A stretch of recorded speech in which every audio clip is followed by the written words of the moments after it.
नमस्कार दोस्तों, आज हम एनसीईआरटी क्लास 6 की ज्योग्राफी का लेसन 4 पढ़ेंगे। इससे पहले हमने 3rd चैप्टर पढ़ चुके हैं। तो चलो दोस्तों शुरू करते हैं। चैप्टर का नाम है मानचित्र। क्या नाम है? मानचित्र। आप पिछले अध्याय में ग्लोब के महत्व के बारे में पढ़ चुके हैं। ग्लोब में अध्ययन की कुछ सीमाएं होती हैं। हम पूरी पृथ्वी का अध्ययन करना चाहते हैं तब ग्लोब हमारे लिए काफ़ी उपयोगी साबित होता है। लेकिन जब हम पृथ्वी के केवल एक भाग जैसे अपने देश, राज्यों, जिलों, शहरों तथा गांवों के बारे में अध्ययन करना चाहते हैं तो यह हमारे लिए उतना उपयोगी साबित नहीं होता। ऐसी स्थिति में हम मानचित्रों का उपयोग करते हैं। मानचित्र पृथ्वी की सतह या इसके एक भाग का पैमाने के माध्यम से चपटी सतह पर खींचा गया चित्र है, लेकिन एक गोलाकार सतह को पूरी तरह से चपटा करना असंभव है। मानचित्र हमारी विभिन्न जरूरतों के लिए आवश्यक है।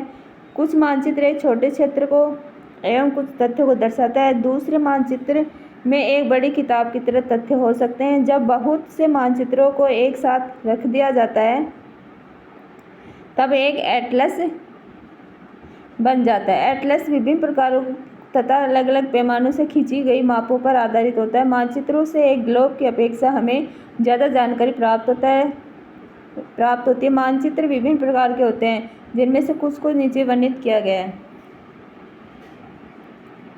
आओ कुछ करके सीखें। एक रबर की पुरानी गेंद ले एवं उस पर कोई रेखा चित्र बनाए। आप उस पर उत्तर एवं दक्षिण ध्रुव को भी चिन्हित कर सकते हैं। अब चाकू से इस गेंद को काटे तथा उसे चपटा करने की कोशिश करें। देखें कि किस प्रकार रेखा चित्र का रूप बिगड़ जाता है। भौतिक मानचित्र देखते हैं दोस्तों। भौतिक मानचित्र के बारे में पढ़ते हैं। पृथ्वी की प्राकृतिक आकृतियों जैसे पर्वत, पठारों, मैदानों, नदियों, महासागरों इत्यादि को दर्शाने वाले मानचित्र को भौतिक या उच्चावच मानचित्र कहा जाता है। ठीक है। राजनीतिक मानचित्र राज्यों, नगरों, शहरों, गाँवों, विश्व के विभिन्न देशों, राज्यों तथा उनकी सीमाओं को दर्शाने वाले मानचित्र को राजनीतिक मानचित्र कहा जाता है। पर्टिकुलर किसी विशेष को दर्शाने वाले को मानचित्र कहते हैं। जैसे अपने भौतिक जैसे अपनी पृथ्वी के जितने पर्वत, पठार, मैदान, नदियाँ, महासागर बता सकते हैं मानचित्र के माध्यम से। ये महासागर यहाँ, ये नदी यहाँ से निकलते हैं, ये पठार यहाँ है। ठीक है। और राजनीतिक मानचित्र क्या है कि एक विशेष जगह को, जैसे ये अपना देश ये है, अपनी राज्य ये है, अपने नगर ये है, अपना शहर ये है, अपना गाँव है। ठीक है। इसको राजनीतिक मानचित्र बोलते हैं। थीमेटिक मानचित्र कुछ मानचित्र विशेष जानकारियां प्रदान करते हैं, जैसे सड़क मानचित्र, वर्षा मानचित्र, वन उद्योगों आदि के वितरण दर्शाने वाले मानचित्र इत्यादि। इस प्रकार मानचित्र और थीमेटिक मानचित्र कहा जाता है। इन मानचित्रों में दी गई सूचना के आधार पर उनका उचित नामकरण किया जाता है। मानचित्र 3 घटक है: दूरी, दिशा, प्रति। इम्पोर्टेंट दोस्तों, मानचित्र के 3 घटक कौन से हैं? दूरी है, दूरी के माध्यम से बता सकते हैं। दिशा, ठीक है, दिशा उत्तर, दक्षिण, पूर्व, पश्चिम। प्रतीकों के माध्यम से दर्शा सकते हैं। जैसे अपन कोई पर्वत को दर्शाना है तो उसका प्रतीक बना सकते हैं। पर्वत, वन इतनी जगह पे है, पठार इतनी जगह पे है, मतलब एक सिंबल बना सकते हैं। ठीक है। दूरी मानचित्र एक आरेखन होता है जो कि पूरे विश्व या उसके एक भाग को छोटा कर कागज के पन्ने पर दर्शाता है। या कह सकते हैं कि मानचित्र छोटे पैमाने पर खींचे जाते हैं, लेकिन इसे इतनी सावधानी से छोटा किया जाता है ताकि स्थानों के बीच की दूरी वास्तविक रहे।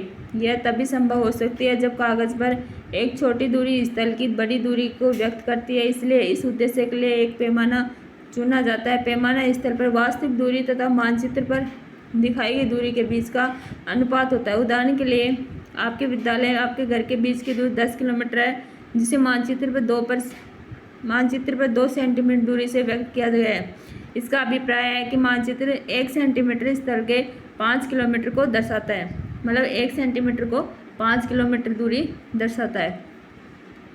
आपके रेखा चित्र का पैमाना होगा 1 सेंटीमीटर बराबर 5 किलोमीटर। इस प्रकार पैमाना किसी भी मानचित्र के लिए बहुत महत्वपूर्ण होता है। अगर आपको पैमाने जानकारी है तो आप मानचित्र पर दिए गए किसी भी 2 स्थानों के बीच की दूरी का पता लगा सकते हैं। जब बड़े क्षेत्रफल वाले भागों जैसे महाद्वीपों या देशों को कागज पर दिखाया होता है तब हम लोग छोटे पैमाने का उपयोग करते हैं। उदाहरण के लिए मानचित्र पर 5 सेंटीमीटर स्थल के 500 किलोमीटर को दर्शाता है। इसको छोटे पैमाने वाला मानचित्र कहते हैं। जब एक छोटे क्षेत्रफल वाले भाग जैसे आपके गांव या शहर को कागज़ पर दिखाना होता है तब हम बड़े पैमाने का उपयोग करते हैं। जैसे स्थल पर 500 मीटर की दूरी को मानचित्र पर 5 सेंटीमीटर से दर्शाया जाता है। इस प्रकार के मानचित्र को बड़े पैमाने वाले मानचित्र कहते हैं। बड़े पैमाने वाले मानचित्र छोटे पैमाने वाले मानचित्र की अपेक्षा अधिक जानकारी प्रदान करते हैं। आओ कुछ करके सीखें।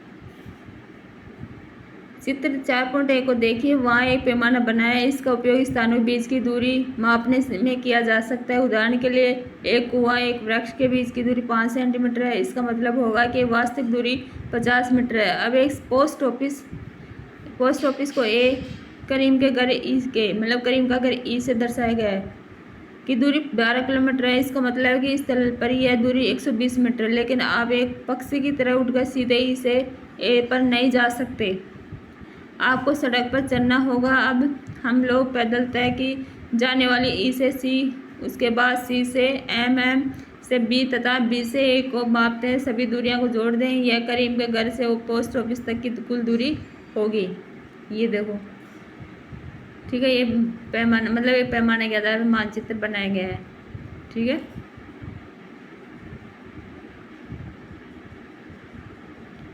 दिशा, ये दिशा है जैसे उत्तर से दक्षिण, पूरब से पश्चिम। ये होगा पश्चिम, उत्तर पश्चिम। और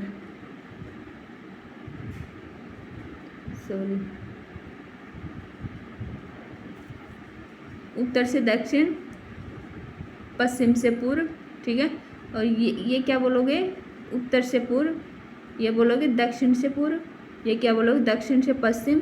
ये क्या बोलोगे? उत्तर से पश्चिम। ठीक है।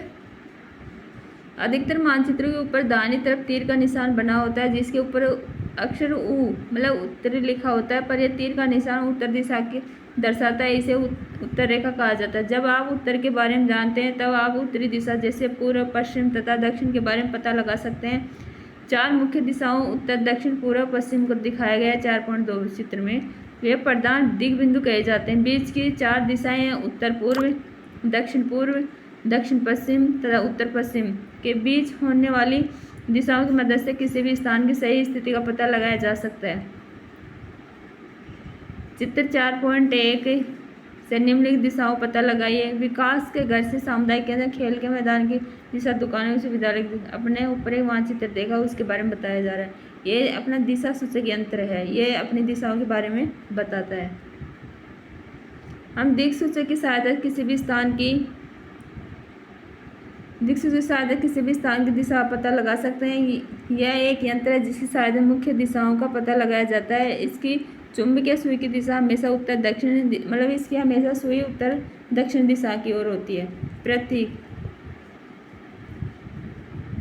सिंबल, यह किसी भी मानचित्र का तीसरा प्रमुख घटक है। किसी भी मानचित्र पर वास्तविक आकार एवं प्रकार में विभिन्न आकृतियों जैसे भवनों, सड़कों, पुलों, वृक्षों, रेल की पटरियों या कुएं को दिखाना संभव नहीं है। इसलिए ये निश्चित अक्षरों, छायाओं, रंगों, चित्रों, रेखाओं का उपयोग करके दर्शाए जाते हैं। ये प्रतीक कम स्थान में अधिक जानकारी प्रदान करते हैं। इन प्रतीकों के इस्तेमाल के द्वारा मानचित्र को आसानी से खींचा जा सकता है तथा इनका अध्ययन करना आसान होता है। अगर आप एक क्षेत्र की भाषा को नहीं जानते तथा आप किसी से दिशाओं के बारे में नहीं पूछ सकते, तब आप इन चिन्हों की सहायता के द्वारा मानचित्र से जानकारी प्राप्त कर सकते हैं। मानचित्रों की एक विश्वव्यापी भाषा होती है जिसे सभी आसानी से समझ सकते हैं। इन प्रतीकों के उपयोग के संबंध में एक अंतर्राष्ट्रीय सहमति है। ये रूढ़ प्रतीक कहे जाते हैं। कुछ रूढ़ प्रतीक हैं चित्र 4.3 में दर्शाए गए हैं। विभिन्न रंगों का उपयोग भी इसी उद्देश्य से किया जाता है। उदाहरण के लिए सामान्यतः नीले रंग का इस्तेमाल जलाशयों, भूरा रंग पर्वतों, पीला रंग पठारों, हरा रंग मैदानों को दर्शाने के लिए किया जाता है। तो देखो दोस्तों, अपन देखते हैं ये सिंबल हैं, प्रतीक हैं। जैसे अपन बता सकते हैं, जैसे अपन ऐसा तो है नहीं कि पटरी ला के दिखा दे, सड़क ला के दिखा दे, पर्वत पठार ला के दिखा दें, ऐसा तो हो नहीं सकता। लेकिन अपन एक सिंबल के माध्यम से दिखा सकते हैं कि जैसे अपन बड़ी लाइन दिखाना है तो अब बड़ी लाइन का सिंबल ये बता सकते हैं। मीटर लाइन बता सकते हैं, ये मीटर लाइन का है। ये रेलवे स्टेशन का प्रतीक है। ये पक्की सड़क का है। ये कच्ची सड़क का है। ये अंतर्राष्ट्रीय लाइन का है। ठीक है। अंतर्राष्ट्रीय सीमा, जैसे अपने भारत पाकिस्तान बॉर्डर है, उसके बारे में अगर आपको बताना है तो इस लाइन के माध्यम से बता सकते हो, दर्शा सकते हो। ये राज्य की बता सकते हो, ये ज़िले की बता सकते हो, ये नदी की बता सकते हो आप, ठीक है। ये कुएं का सिंबल बता सकते हो, ये तालाब, ये नहर, ये पुल, ठीक है, ब्रिज। ये मंदिर का बता सकते हो, ये गिरजाघर, ये मस्जिद, ये छतरी, ये पोस्ट ऑफिस, ठीक है, ये पोस्ट एंड टेलीग्राफ, ये और ये पुलिस स्टेशन बता सकते हो, ये बस्ती बता सकते हो, ये कब्रिस्तान, ठीक है। ये पेड़ है, देखो पेड़ का सिंबल ऐसे कर सकते हो आप। घास का बता सकते हो, ये किसी आसपास का क्षेत्र के बारे में बता रखा है, ठीक है। रेखा चित्र, रेखा चित्र एक आरेखन है जो पैमाने पर आधारित न हो, याददाश्त हो, स्थानीय प्रेक्षण पर आधारित होता है। कभी कभी किसी क्षेत्र के एक कच्चे आरेखन की आवश्यकता वहाँ के एक स्थान को दूसरे स्थान के सापेक्ष दिखाने के लिए होती है। मान लीजिए कि आप अपने मित्र के घर जाना चाहते हैं, लेकिन आपको रास्ते की जानकारी नहीं है। आपका मित्र अपने घर के रास्ते को बताने के लिए एक कच्चा आरेखन बना सकता है। इस प्रकार कच्चे आरेख को बिना पैमाने की सहायता से खींचा जाता है तथा इसे रेखा चित्र, मानचित्र कहते हैं। खाका, एक छोटे क्षेत्र का बड़े पैमाने में खींचा गया रेखा चित्र खाका कहलाता है। एक बड़े पैमाने वाले मानचित्र से हमें बहुत सी जानकारी प्राप्त होती हैं, लेकिन कुछ ऐसी चीज़ें होती हैं जिन्हें हम कभी कभी जानना चाहते हैं, जैसे किसी कमरे की लंबाई चौड़ाई, जिसे मानचित्र में नहीं दिखाया जा सकता। उस समय हम लोग बड़े पैमाने वाला एक रेखा चित्र खींच सकते हैं, जिसे खाका कहा जा सकता है। आओ कुछ करके स्कूल भवन NCERT वेब पोर्टल देखिए। इस पोर्टल पर उपलब्ध सैटेलाइट चित्रों पर अपने आस पड़ोस का मानचित्र ऑनलाइन बनाएं। तो चलो दोस्तों, अपना चैप्टर कंप्लीट हुआ। इसका क्वेश्चन आंसर देख लेते हैं। फर्स्ट क्वेश्चन है अपना, मतलब फर्स्ट का पहला है, मानचित्र के 3 घटक कौन कौन से हैं। हमने अभी डिटेल में पढ़ा। मानचित्र के 3 घटक होते हैं, दूरी होती है, दिशा होती है, प्रतीक होते हैं, हमने देखा था ना। सेकंड है, प्रधान दिग बिंदु कौन कौन से हैं। हमने अभी मैप के माध्यम से देखा, उत्तर, दक्षिण, पूर्व, पश्चिम, देखा था ना। अगर आपने ध्यान से देखा है तो आराम से इन प्रश्नों को सोल्व कर सकते हैं। मानचित्र के पैमाने से आप क्या समझते हैं। हमने अभी देखा, पैमाना स्थल पर वास्तविक दूरी तथा मानचित्र पर दिखाई गई दूरी के बीच का अनुपात होता है। पैमाने की सहायता से मानचित्र पर दिए गए किसी भी 2 स्थानों के बीच की दूरी का पता लगा सकते हैं, ठीक है। नेक्स्ट है, ग्लोब की अपेक्षा मानचित्र अधिक सहायक होते हैं, क्यों। क्योंकि ग्लोब की कुछ सीमाएं होती हैं, मतलब जब हम पूरी पृथ्वी का अध्ययन करना चाहते हैं तब ग्लोब हमारे लिए काफ़ी उपयोगी साबित होता है, लेकिन जब हम पृथ्वी के केवल एक भाग का अध्ययन करना चाहते हैं तो यह हमारे लिए उतना उपयोगी साबित नहीं होता। ऐसी स्थिति में हम मानचित्र का उपयोग करते हैं, क्योंकि मानचित्र में तथ्य और जानकारी अधिक होती हैं। अतः किसी भूभाग के अध्ययन के लिए ग्लोब की अपेक्षा मानचित्र अधिक सहायक होते हैं। अगर आप अच्छे से लेसन को पढ़ा है तो आराम से इनका आंसर कर सकते हो। मानचित्र एवं खाका के बीच अंतर बताइए। मानचित्र और खाका हमने देखा भी, मानचित्र होते हैं जो पृथ्वी की सतह या इसके एक भाग का पैमाने के माध्यम से चपटी सतह पर खींचा गया चित्र को मानचित्र कहा जाता है। मानचित्र छोटे पैमाने पर खींचा जाता है एवं इसमें बड़े क्षेत्र जैसे गाँव, शहरों, राज्यों आदि को दर्शाया जाता है। और खाका क्या है, एक छोटे क्षेत्र का बड़े पैमाने पर खींचा गया रेखा चित्र खाका कहा जाता है। खाका बड़े पैमाने पर खींचा जाता है, इसमें छोटे जगहों जैसे घर और छोटे छोटे इमारतों का रेखा चित्र खींचा जा सकता है। नेक्स्ट है, कौन सा मानचित्र विस्तृत जानकारी प्रदान करता है। कौन सा करता है, बड़े पैमाने वाले मानचित्र विस्तृत जानकारियाँ प्रदान करते हैं, ठीक है। प्रत्येक किस प्रकार मानचित्र का अध्ययन इसमें सहायक होते हैं। प्रतीक मानचित्र का तीसरा प्रमुख घटक है। जैसे हमने दिशा, दूरी देखा, उसी तरह प्रतीक भी तीसरा घटक था। किसी मानचित्र पर भवनों, सड़कों, पुलों, वृक्षों, रेल की पटरियों या कुएं आदि को अक्षरों, छायाओं, रंगों, चित्रों, रेखाओं का उपयोग करके दर्शाया जाता है। प्रतीक कम स्थान में अधिक जानकारी प्रदान करते हैं। प्रतीकों के इस्तेमाल के द्वारा मानचित्र को आसानी से खींचा जा सकता है तथा इसका अध्ययन करना आसान होता है, ठीक है। सेकंड का फर्स्ट है, वृक्षों के वितरण को दिखाने वाला मानचित्र है। कौन सा है, आपने पढ़ा था ना, बता सकते हो आप। हमने ये तो इसका आंसर है थेमेटिक मानचित्र। ठीक है। नीले रंग का इस्तेमाल किसे दिखाने में किया जाता है? नीले का इस्तेमाल किसको बोलोगे? जलाशय को बोलोगे, पर्वतों को बोलोगे, मैदानों को बोलोगे? किसको बोलोगे? तो आप जलाशय को बोलोगे। ठीक है। थर्ड है दिक्सूचक का उपयोग किया जाता है किसके लिए? प्रतीकों को दिखाने के लिए, मुख्य दिशा का पता लगाने के लिए, दूरी मापने। तो इसका आंसर होगा मुख्य दिशा का पता लगाने के लिए। पैमाना आवश्यक है किसके लिए आवश्यक है? मानचित्र के लिए, रेखा चित्र के लिए, प्रतीकों के लिए। तो इसका आंसर होगा, हमने देखा था, मानचित्र के लिए पैमाना आवश्यक है।